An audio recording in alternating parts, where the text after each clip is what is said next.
Welcome, everyone. This is Dr. Basil Considine here from the ACU Online Writing Center, and today our session is revising the Dissertation Prospectus. Now, I want to state one thing up front because many of the people who attend these webinars are people who are at or approaching the dissertation prospectus or proposal stage and are very interested in getting feedback on your draft.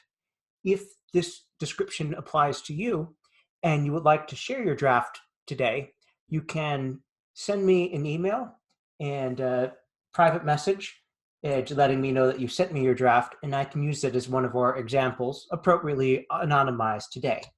If this interests you, my email, I'm typing in the chat room right now, and I always think it's more interesting when the material is as directly relevant as possible, and there's nothing that's more relevant than your actual personal draft. So again, if you are interested in getting feedback or seeing me comment on your draft for your proposal, it could just be working on the beginning of chapter 1, we can use that as an example in a workshop like this. So if that interests you, send me an email to the email address I typed in the chat room and send me a private message here so I know to go and grab that. I do have an example from another student that we'll be using to start off, but the more examples, the better for everyone because it's easier to recognize things when you have more than one sample to look at. All right, we're going to do an abbreviated introduction here because our main purpose is going to be talking about the themes of our session today. So we have just a couple more webinars coming up before the term is over. Right after this, we have writing the research methods section, and then we have our Dissertation 101, writing about impact, significance, and implications coming up next week. So if you find that you are at any of these stages and you're wondering, what do I do? Can I get some feedback on it? Again, we are accepting student input that we can use for examples here. And you get a track changes copy afterwards. When we use it in the session, we take your name out of it so that you don't need to worry about that being out there. So with no further ado, let's talk about what you want to be doing when you are preparing your proposal or your prospectus to be submitted. Now, of course, there's a small list of things that just fall into good due diligence: running a spell check, visually proofreading, looking through, making sure you don't have any blank pages, that your tables fit, and so forth. But we're going to talk about some more in-depth things in that basic proofreading part. We're going to talk about how the language fits together. So the example that I'm going to start with, and again, please let me know if you'd like to share a draft for me to use as well in this session. The example that I'm going to start out happens to be from a D&P proposal, but it has all the same things that we'd see in an EdD dissertation. And by the way, if you could please share in the chat window what program you're in, what stage you are, like still taking courses, or is just starting out, working on your dissertation actively right now. That'll just help me know what level of detail to go in and what to explain. So if you could type those responses in the chat window, I'd appreciate it. So this example that we have here, I'm going to be changing my screen to share it in just a moment. This is something where the student, I understand, is getting ready to present this to their committee for review. And as you may be aware, we have many stages of review that lead to submitting the whole proposal, and many stages that lead to submitting the final manuscripts. So it's not a one-time you submit it and then it's done. No, there are drafts that get feedback, go back and forth, and where you refine it. It's like working with a book editor.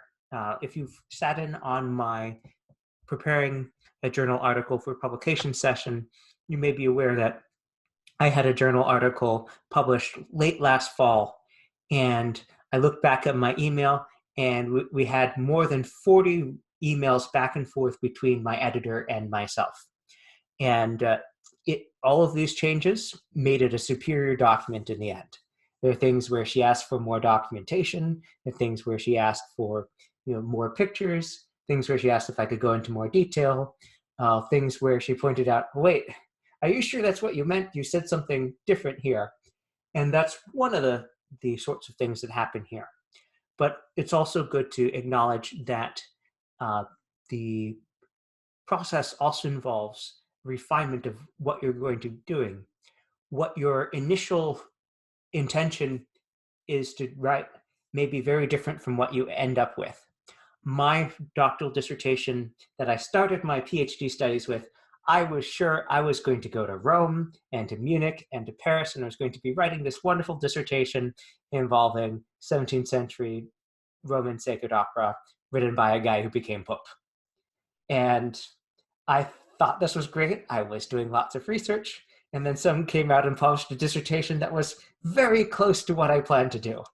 So much that I said, gosh, I think I'd have to spend half of my dissertation talking about how they're wrong. That sounds terribly depressing. And at the same time, I had just finished all my qualifying exams. And so before I submitted the proposal, I looked around and realized, oh, there's something else that I just learned about that's really, really cool.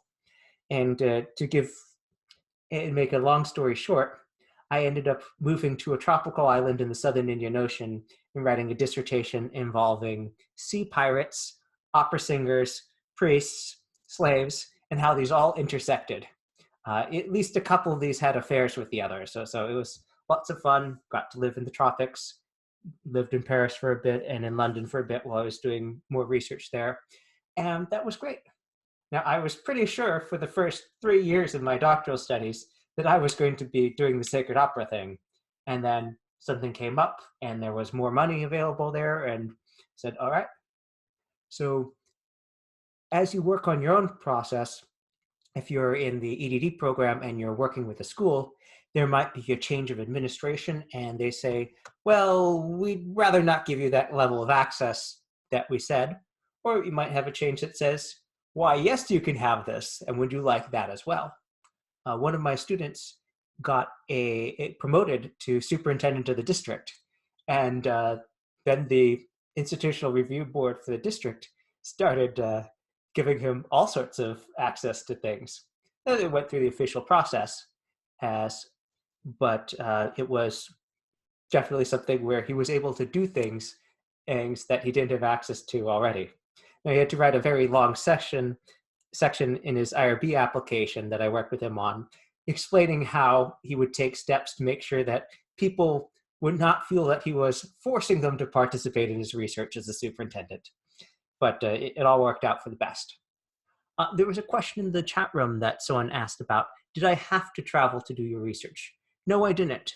It all depends on your topic. I know there's at least one student who's about a year into the EdD program who is working on international education, not because, if I recall correctly, not because they are working in that right now, but it's an area that they used to work and they're fascinated by the contrast between what happens domestically and in the particular type of, we'll call it a American-style international magnet school, and how that's manifested differently in different countries to accommodate local culture and regulations. So for their research, they went overseas for 1 month over winter break. And I understand they got very little sleep, but loved it because they were interviewing all these people who were old friends and acquaintances. And that was great. For myself, I picked a topic where it would have been impossible to do the research using just the sources that were available in the United States. But a lot of these books were only available in French, and you could, practically speaking, only buy them in France and in Mauritius, which is the island I lived on. And also, I chose to involve a human component where I was interviewing people as part of my field research. So the topic made it the special focus that I chose require being overseas. And I was able to get some grants to help fund that. So that was lovely too. By the way, we are going to be bringing back our Introduction to Grant Writing workshop next term. And if you have something in mind, I know that in a previous incarnation, some people had their topic in mind and we were able to find some research funds that they could apply for. So think about that for next term. Let me turn back to this document that I'm going to be discussing with you. And do let me know whether this text is large enough to read. Sometimes when we're working in Zoom, it gets a little bit small, but I think this should be an appropriate size. So let's look at this. And one of the goals here is to find out in this first paragraph, do we have an idea of what the focus is? Because once we know what this DMP project is leading to, what it's focusing on, then we can see whether the details are supporting it, and then look at other parts to see, does it align or not? So I'm going to read a little bit of it out loud. I won't do this for most of the document, but I'll do it for this bit so you can get a sense of what's conveyed when.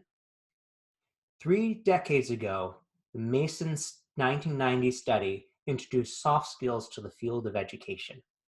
To gain some semblance of what are soft skills, Lobel 1990 provides a description: the abilities to communicate verbally and non-verbally, to take action with insufficient, unreliable, and conflicting information, to inspire trust and confidence, and to view problem solving as a social process involving consensus and interpersonal influence rather than correct answers.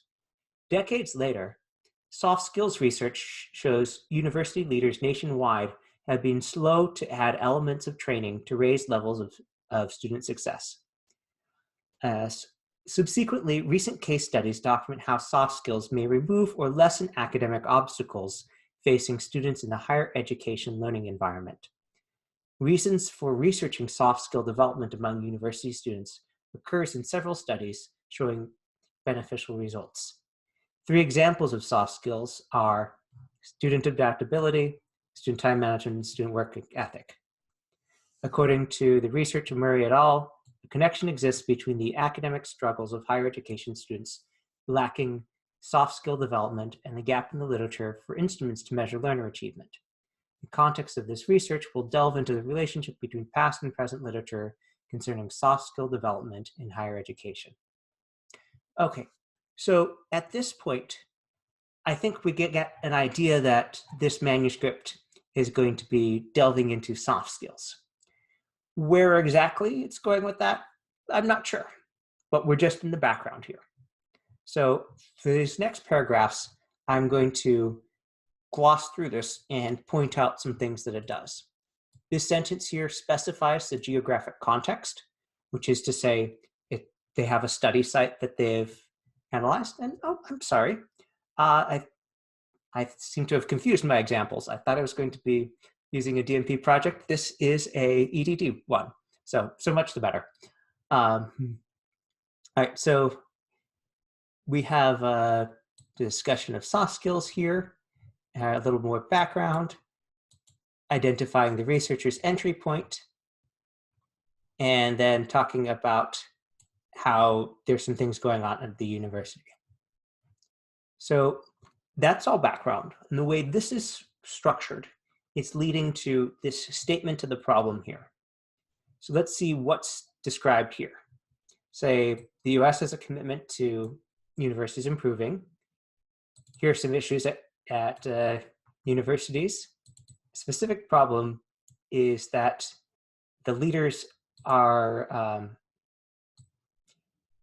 it says that the leaders are hindering learners from getting better because they're not developing soft skills.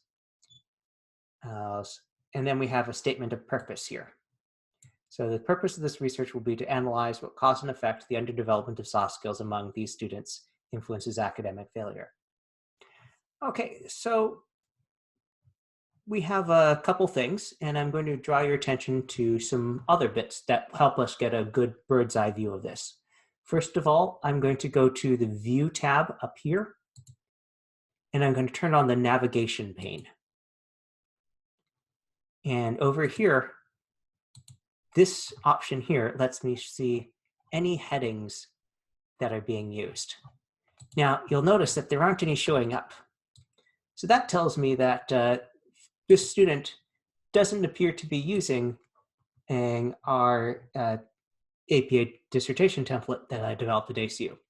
Okay, that's not a problem because I'll show you how we can add it. Now, one of the reasons we're doing this now is this will be something the committee will require. In the next stage, you have to have a table of contents with this proposal. And if you add that now and use it consistently, it'll save a lot of time and trouble. So here's what I'm going to do. You don't need to follow this path in too much detail. Just know that if you have this issue, you realize, oh, I haven't been using the templates. I don't know how to create a table of contents here. Just make an appointment with me through WC Online, and we'll go from there. So I'm going to go ahead and I'm going to open up a copy of our ACU dissertation template. And I happen to keep those on my computer, so I can go ahead and grab the latest, greatest.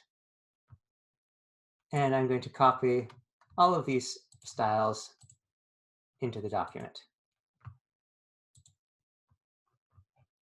Now that'll throw the spacing off a little bit, but it'll be a net gain for us because we've got stuff we want to do. And that shows me some things where probably through copy and pasting, some of these have disparate styles. So first off, I want to go ahead and turn this into a paragraph. So our style for that is body text. And you see they added that. All right, probably for the next 2 minutes, you'll see me doing some of the basic cleanup that happens when you reach the stage and your committee says, okay, we see the content, but the rest of the manuscript isn't quite looking right. So you see this one isn't quite the same spacing as the other. Well, I can fix that. And this heading here, I'm going to go ahead and put on our APA Level 2 style. And that's going to have the body text. Ooh, there's definitely some copy and pasting going on there.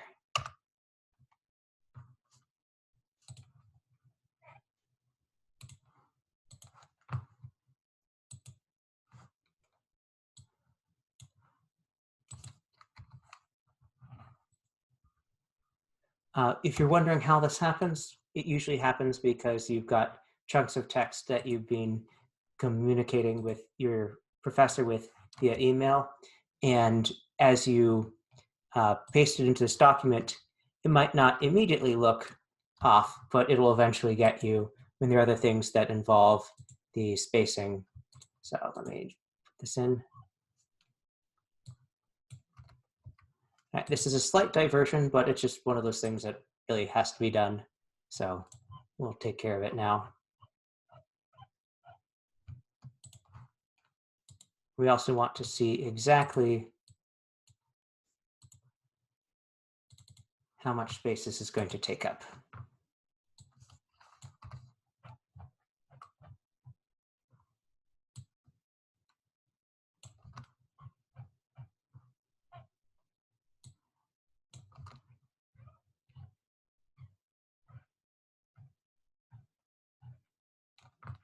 I see there's a request in the chat window to talk more about the template later. Certainly. I'll save some minutes at the end of this to talk about it more specifically.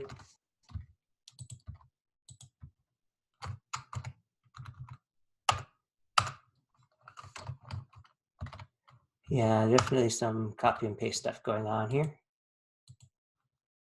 I'm going to shrink this down a little bit so I can see.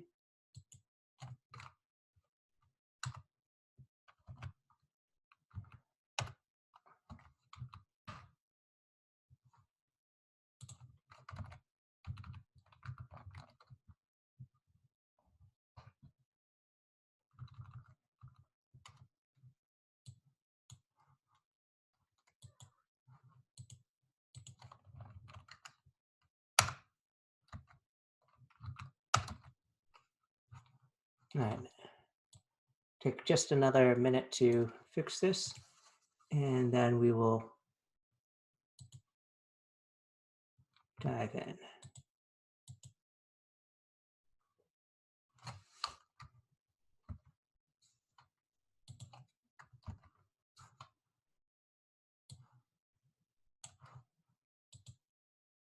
There we go.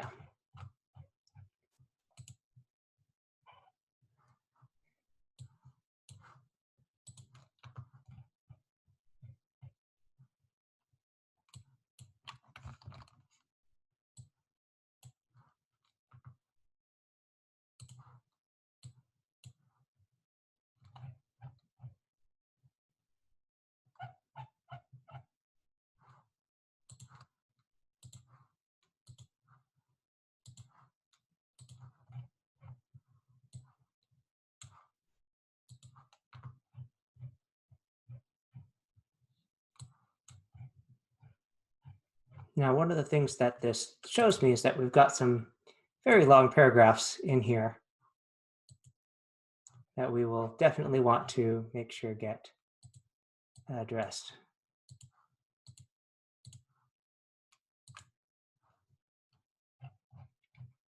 Okay, so we want to make sure that this text is following the basic format expected of this.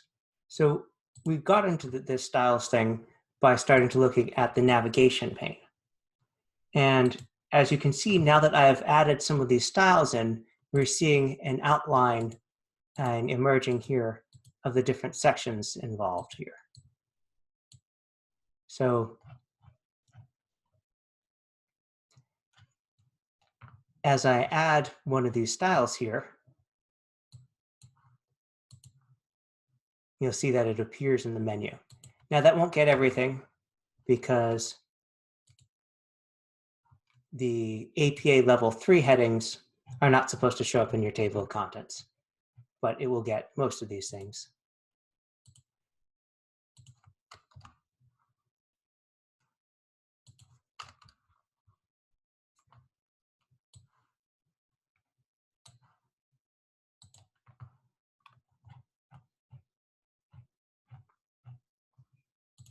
So you see, I just add that style and that shows up there. If you're wondering where will that come in handy? Well, I can introduce a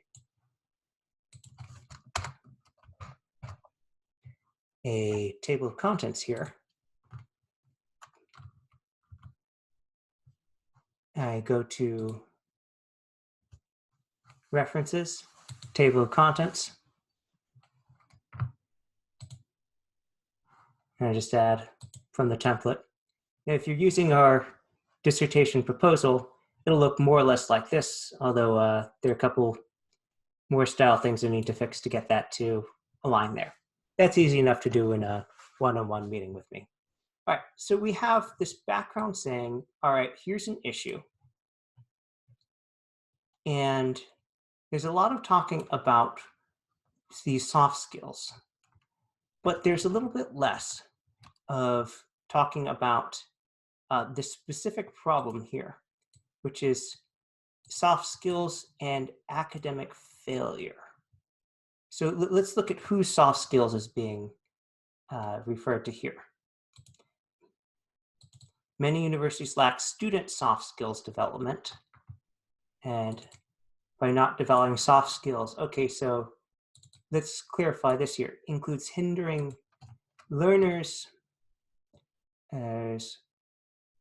actually that should be learners plural, learners' educational advancement by not developing these learners' soft skills.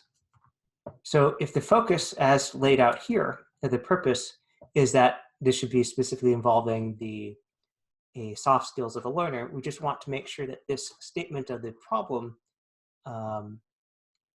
aligns with that by clearly referring to those learners, because this could also be about the leader's soft skills. And in fact, there's some information up here that suggests that perhaps it's talking about what the faculty are doing. So that's one point where we've aligned that with the specific problem. So let's look back at the general description of the problem. So it says the US has a long-standing commitment. And then this is a counterpoint. It's saying, but even though there's that long-standing commitment, there's an issue here. So we want a logical bridge Logical bridge is a word or phrase that tells the reader how this connects to the previous discussion. So it has a long-standing commitment. However, many US universities, again, we want to align this discussion of the US to this being the geographic context for this dissertation, many US universities lack student soft skills development. And then this is just a APA formatting thing. And when you've got more than one set of parentheses, back to back, you merge them together. So this is actually the citation part, and that's the explanation of what they meant by student soft skills development. So the way to write that is like so. You just join it into the rest of the parenthetical note with a semicolon and a space. And then this isn't talking about a specific problem catalyzing the study, one of many perhaps, it's saying the specific one. So we're going to make it more clearly direct, the specific problem of practice catalyzing this, or the proposed, since it hasn't been done yet, research study, and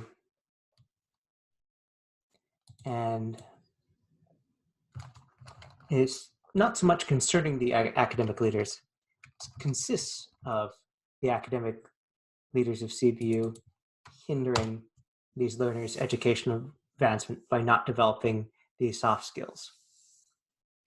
There's a question in the chat room that I wanted to answer about if we start with the template, you should not have to do all that extra cleanup that you saw me doing, because a lot of the spacing will be done automatically for you. It's when we're copying into something where there's already stuff with custom formatting where there has to be some overriding taking place. So for example, this here, it looks like this, all these spaces were made manually, which is way more work than you have to do. I'm going to go ahead and actually fix this reference list really quick.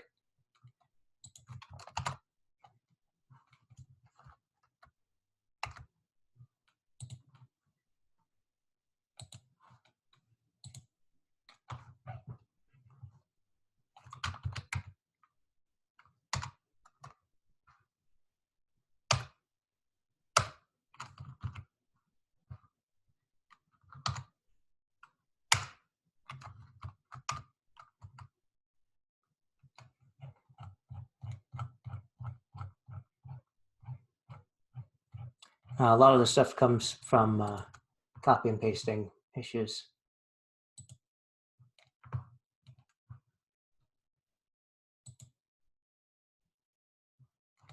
Okay. Some minor cleanup that'll have to be done later, but back to our alignment here. So let's look at this big paragraph here. So I think the intent is to make this go from a more general discussion of soft skills at the beginning to a specific discussion of the application. And that general to more specific order is something that your committees and professors, hold on, let me try resetting this microphone, just a moment. Does that sound clearer? Okay, great. Thank you. All right, so back to making more clear that general to specific progression. And so this is really talking about the background of research on this issue. So let's go ahead and insert a paragraph break here. And there's some details we don't know. We don't need to tell the reader here. The important thing is not that it was 3 decades ago. We got that from 1990. Mason, writing in 1990, introduced soft skills. Now, soft skills is what we call a coined term. It's being used in a specific way to mean something other than just, skills that are weak, which is what you get if you just tried to look up each word in a dictionary. And then we don't need this narrative bridge. We need to tell the reader soft skills are described. Oops.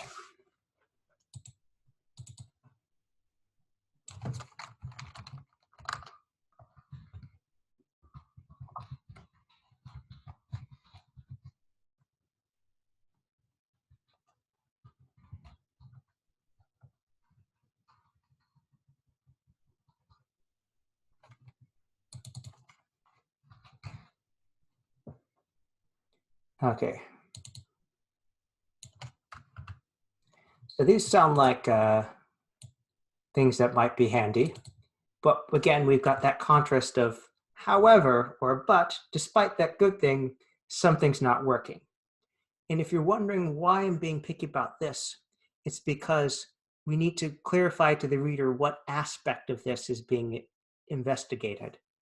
And if we clarify that something is not working, then we start out that general to more specific pattern where we start generally talking about the issue, and then in the problem statement section, we can more clearly have the statement of, oh, this is the exact problem being addressed. Okay, so however, soft skills research has shown that, and this is US university leaders, again, we're narrowing down our context, not just talking about education, but US university education here.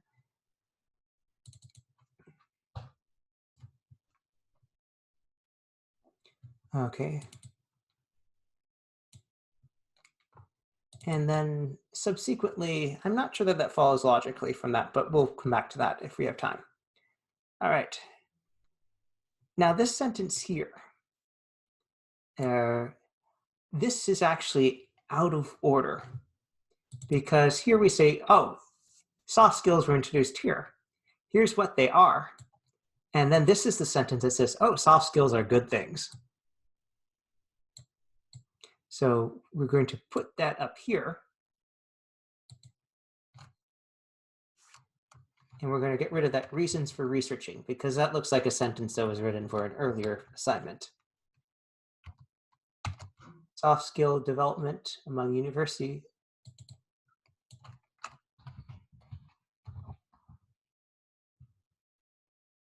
We don't need several studies. We get that from having 2 citations.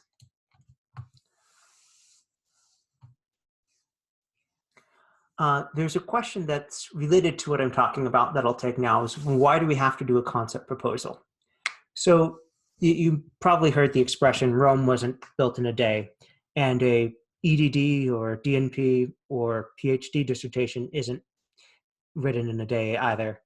It's a process of gradually becoming more and more specific about what you're going to do and why, so that as you start doing each new step, which has more time that you have to do, you have already made a clear and convincing argument for why what you propose to do should be done, and an argument that you are able to do it. I have worked with a lot of students on concept proposals, and I had one come to meet with me in September of last year where they had proposed a longitudinal study. And I don't know if you've come across a longitudinal study in your research, but longitudinal means long-term. I grew up in the Boston area where they did the Framingham Heart Study, which has been going on for 40-something years. It is an amazing piece of research. It's also an extremely expensive and extremely time-consuming thing. Usually longitudinal, when people talk about that, they're talking 10 years or more of tracking everyone there. Now, longitudinal studies are great, but not if you're trying to finish early. So I talked with that student, and then they went and talked with their chair, and then they came back with a revised proposal that was actually doable in a year. And one of the reasons why you do your concept proposal is to make it clear that you understand what's involved, you've documented what's involved, and that everyone agrees it's something that you can do reasonably, because we would like you to graduate sooner rather than later and be able to go on to the rest of your life and send ACU money too, if you like your time here. So we want to have a manageable project. And sometimes the description makes it sound like you're trying to do a much larger thing than you intend, either because you have not used the exact language that you want, or the ideas have morphed and parts of the document haven't been aligned yet. So many reasons, but we want you to be able to write a piece that is a strong new contribution to scholarship. And this is part of the process, just like when you submit a book for publication, you've got your manuscript, your initial proposal, and then you send them a sample chapter, then you send them another sample chapter, and then usually you'll then work on the book as a whole and have a couple rounds of back and forth once you've finished your first draft or two. Okay, back to this one here. So moving this here gives us a paragraph that is focused on saying, okay, here are what soft skills are, but there's a issue here.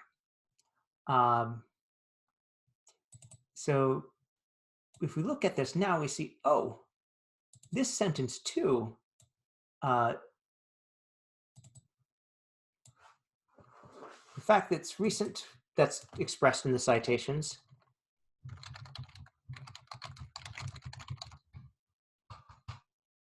So we can drill down and see, what is the sentence saying?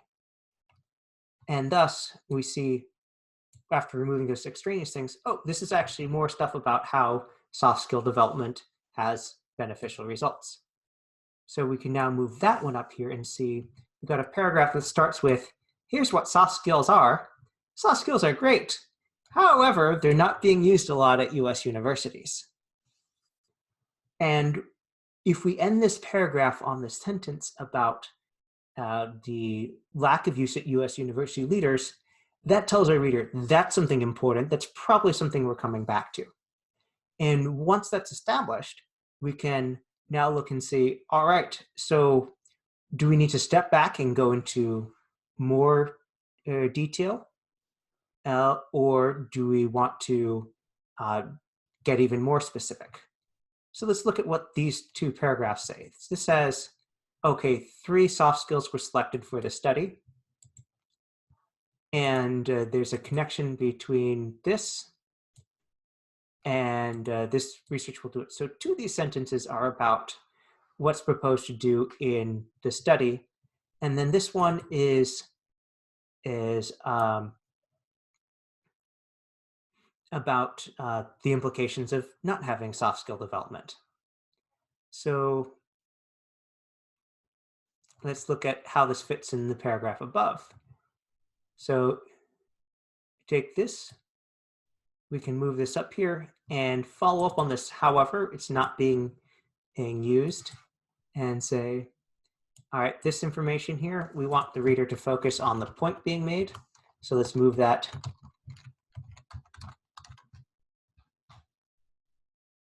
to the end of the sentence there.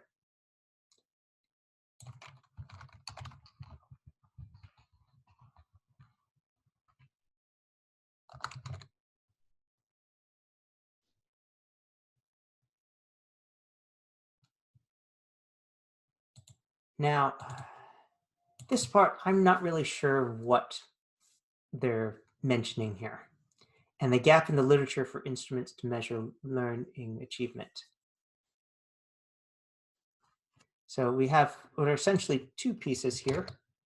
This claim here, and then there's this problem of measuring learner achievement. So this part, yeah, you can make a case that this belongs down here. So we're going to take this out here. Just going to paste it down there for the moment.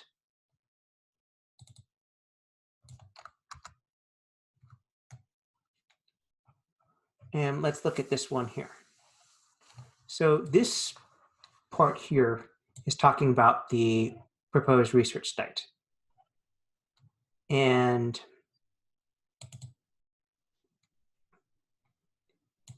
this one here is talking about proposed research. And this one here. And we want to go general to more specific. And if you're wondering why I'm spending so much time on these opening pages, what we see in the problem statement will make much more sense when the reader has gotten this background information already. So let's see here. This is basically a statement of what the study is going to do. It may precede the official one in the statement of purpose as The context of this research will delve into the relationship. Well, the context won't really do it. That's anthropomorphism. We're talking about the proposed research.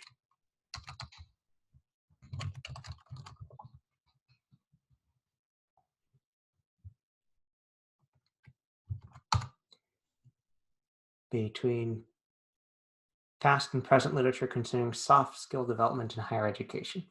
I'm still not entirely sure that that's what the reader is, what the author intended, but we'll go with that for now.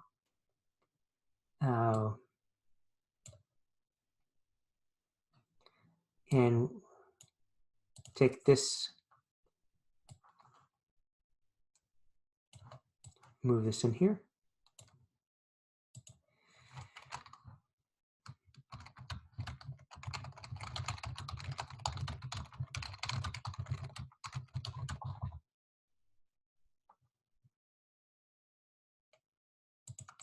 And now with this change here, we get, okay, the study will explore this relationship. It will do so at CBU, which doesn't have this. And then this seems to be worded wrong because it's saying used for the current study, meaning what they propose to do.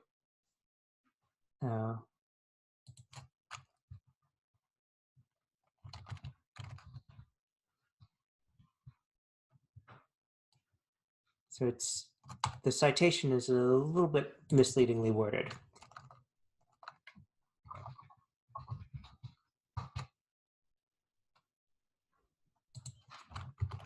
So how do you know that there's soft skills? Because those authors said they are.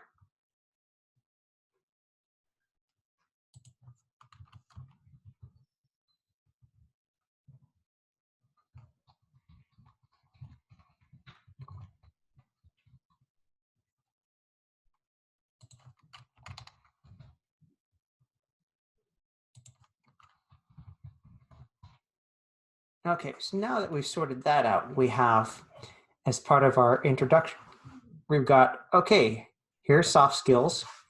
They're great, but they're not being used a lot, which is problematic if you're trying to help them out, the students.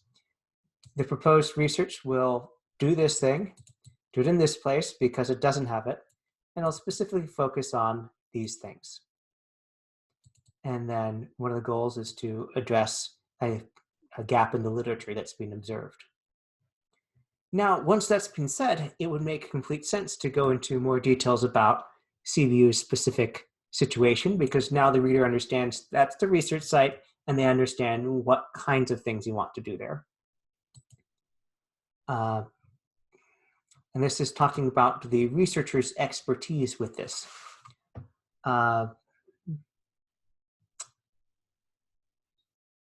Now, this is something where it's currently worded to avoid making an I statement, and that's probably deliberate. And if you didn't use APA 5th edition, you should know that APA 5th edition, and specifically prohibited people from using the I statements. So people would write all these things about themselves and not say, oh, that's me. APA 6th edition says, do use I statements to clarify who did what. So what we want here is something that tells the reader how this the writer connects with it.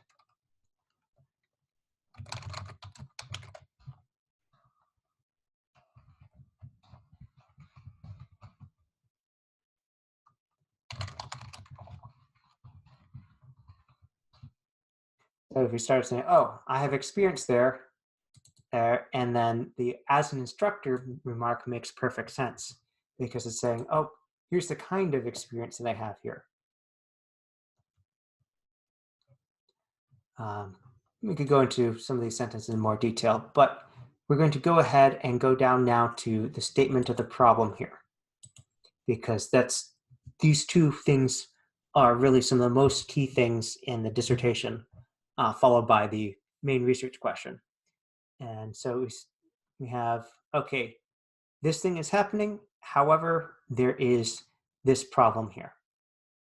And then they're doing a site-specific problem of practice. Okay, that's fine. And now here, when it's talking about the purpose of this research will be to analyze, that's really something that belongs down here in the purpose statement section. So we find that there's an alignment issue, not between different sections, but between the section and content and the section heading. Now, let's break down this paragraph and see if perhaps it's something where it's introduced wrong. Purpose will be to analyze the cause and effect, the underdevelopment of soft skills, and how that influences failure. People are having to do this. This also is happening. And however, there's those concerns. Okay, so this is actually more or less a description of the problem. This sentence, however, makes it sound like it's supposed to be out of the purpose. So let's take this out for the moment. I'm going to cut that and paste it down here so we can look at how that fits together later. So what's going on here? Well, we have a paragraph that needs a clear topic sentence.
So we're coming near the end of our time window here. So I'm going to pause here and talk about what's been happening here in this section. So we have here a paragraph leading to a statement of the specific problem being addressed. And there's a paragraph that said, okay, that doesn't look like it belongs here, but most of the content of the paragraph seems to be about the problem. And we can align that more clearly with this. Okay, so we refer to this problem of practice as, and just to make that extra clear, if we add the word problem here, demonstrate their concerns about student performance problems, then we see, okay, so this is giving more evidence that there are problems here. Now we know what, from this sentence, what the specific thing that will be focused on. See, okay, so this is talking about how there's ample evidence that there are concerns here. And while the author may not be planning to address all of them, this helps make the case that there is stuff that should be taken care of. Let me pause here for a moment because this next section happens to figure very closely into what I want to do in the next webinar that continues at 7 p.m. Central Time. Does anyone have questions about the things that I've been talking about so far? Anything that you'd like me to explain in greater detail? There was a request for more information about the template. So if we have four templates that are normally used at ACU. There is the EdD dissertation template, which has special sections laid out that for things like the table of contents, a list of figures, appendices, and stuff that you will need when you're writing a document of that length. There's its counterpart, the DNP project template, same thing, but for our GMP students. And then we have 2 APA course paper templates, one with an abstract page, one without. Now, if you need one of these or would like a copy, you can type your email address in the chat window or send it to me via a private message, and I'll just email you copies of the templates you want right now. Happy to do that. They can also be downloaded from the Writing Center website and a number of other places. Now, I've designed or took over control over all of these templates, so I can tell you that they are designed to work with each other and specifically designed for you to be able to copy and paste from one into the other with minimal additional working. I'm just going to copy and paste the Writing Center website into the chat window.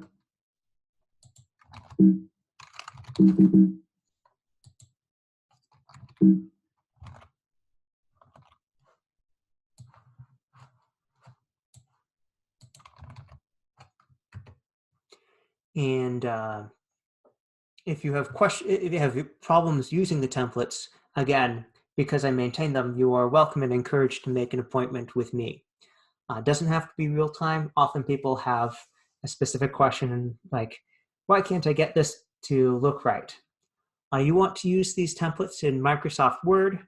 If you are using Google Docs or Pages, Apple Pages, it's not that you can't use them, but you're more likely to run into problems because that conversion step may throw the spacing off a little bit.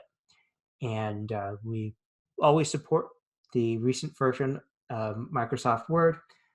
You can download this for free from ACU. So use the latest, greatest, you'll have the fewest hiccups there. We are going to be launching into the next webinar here. Let me change my sharing there. Our next webinar coming up on the hour is the Writing the Research Method section. And we're going to dive right into the section that you saw me finish with in the last document and talk about what information does need to go in there and what doesn't. And I'll also talk about how that gets expanded. And so if you're interested in that as well, just stick around in this room. You are in the right place. And we'll be finishing on the hour. We'll be starting that one on the hour.